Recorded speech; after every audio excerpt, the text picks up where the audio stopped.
for text tags, you can think of it as kind of like web merge, field merging, where in your document, you can specify some curly braces, and those curly braces will then be extracted in Anvil, and we will automatically put a field, a fillable field, in place of those curly braces. The field goes on top of the text tag. So I'm gonna go ahead and upload a docx. So when it's uploaded, Anvil will convert it into a PDF, and in that process, we will identify the fields.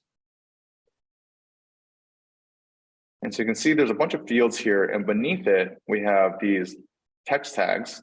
You can see it says short text, company name. What this does is actually, it's anything between the two curly brackets is a special code for Anvil to parse it out.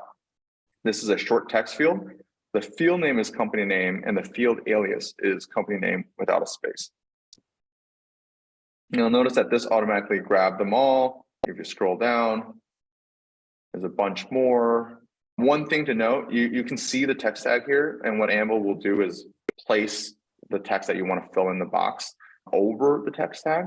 So what we suggest is actually making any text tag inside of your document white so that it's blended into the background of the PDF. This is pretty standard practice across all document platforms.